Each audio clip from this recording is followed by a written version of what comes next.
Hi there, it's Maggie Holmes with Studio Calico, and today I am working with the newest collection called South of Market, and I am going to show you how I create my scrapbook page from start to finish and how the whole process comes together.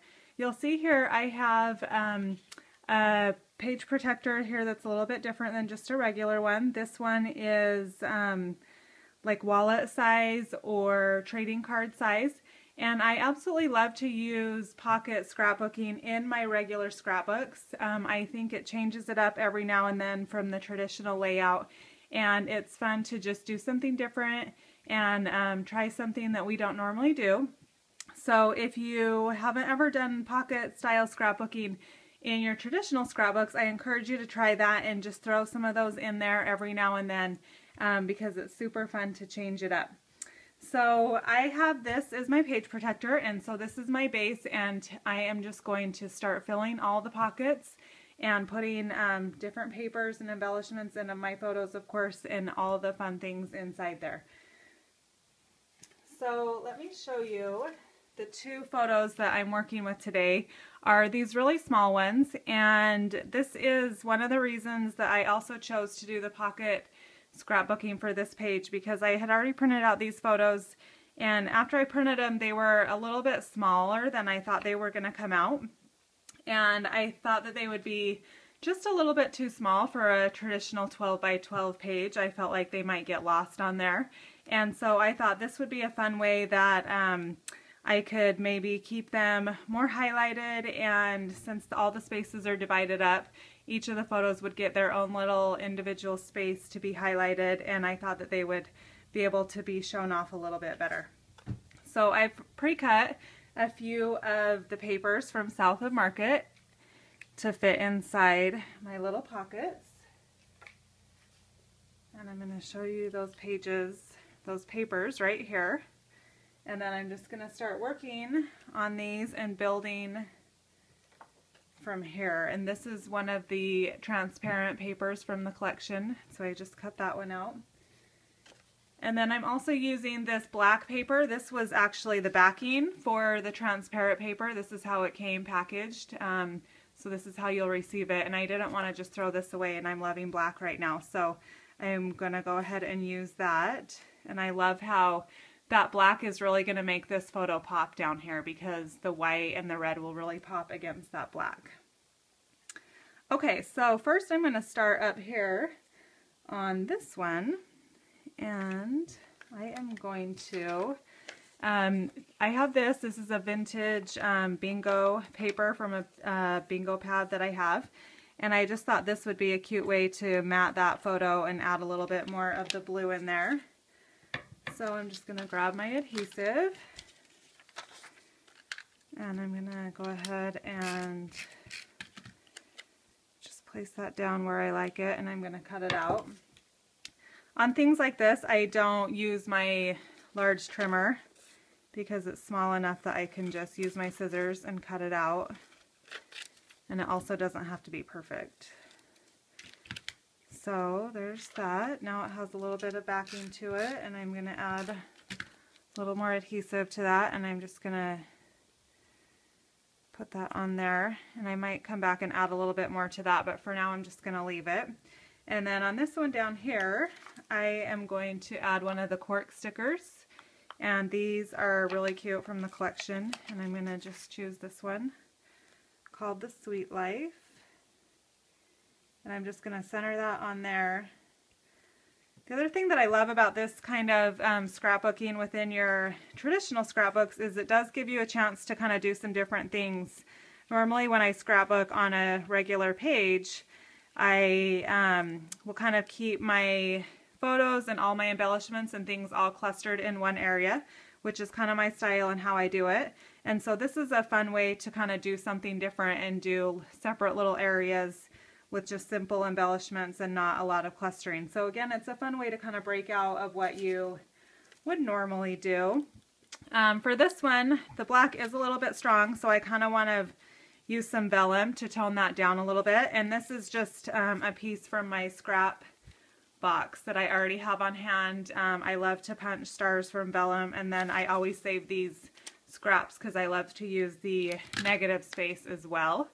So I'm just going to go ahead and cut that out because the stars fit perfectly with the theme I'm going for, which you'll see in a little bit. And I've got to grab my vellum adhesive right here, so I'm going to go ahead and just put a few dots of that down. I'm going to go ahead and put that down and then trim off the extra. And then of course I'll add my photo. And you'll see that right there. And that way the star kind of shows through. On this piece I'm going to just layer up some washi tapes. I loved how this piece of paper from the collection already has kind of this feel of some papers and tapes coming in from the edge. So I'm just going to kind of build on that. So I'm just picking some washi tapes that I have in my collection from past kits and whatnot. And I'm just going to kind of start adding those on there.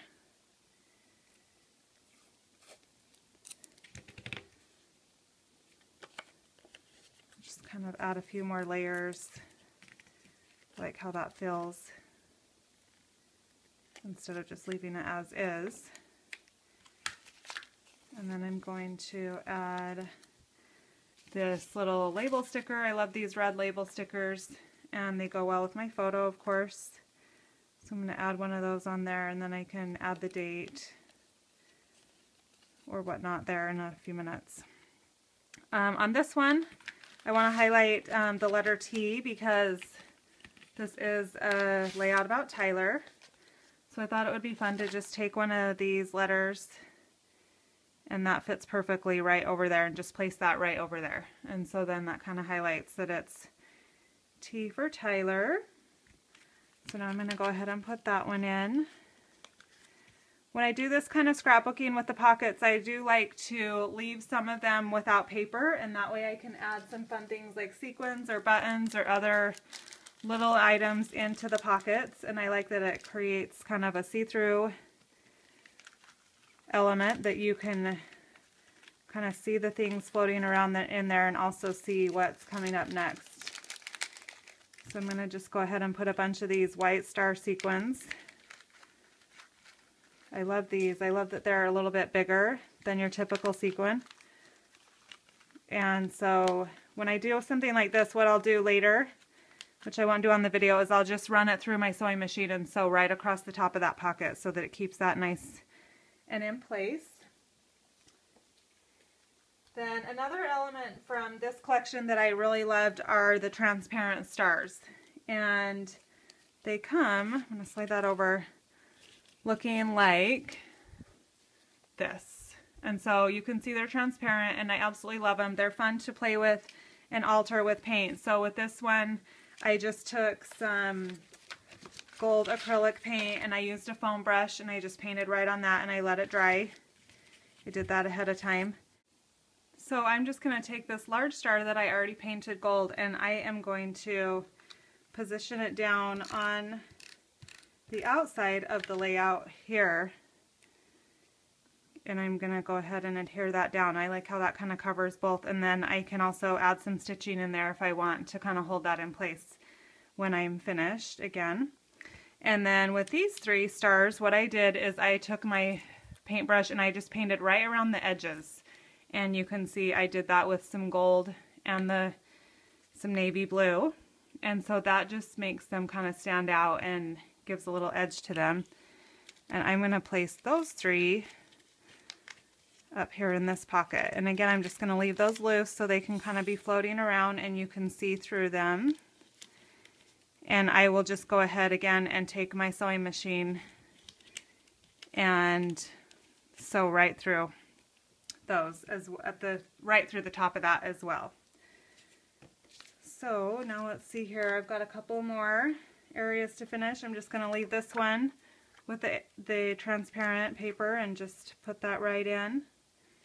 And for my final pocket, what I decided to do was use a tag. The white tags come as part of this collection, and I absolutely love using tags, if you know, in all of my layouts. And I wanted to just add a little bit of fun to this one, so I went ahead and I am using a painting technique. So here I wanted to just do kind of a diagonal and paint just the bottom part of this, and so I just used regular washi tape to kind of mask that off, and then my foam brush and the paint, and then now that it's dry, you'll see I can go ahead and just peel that tape off, and that will give me just that perfect little edge and that line.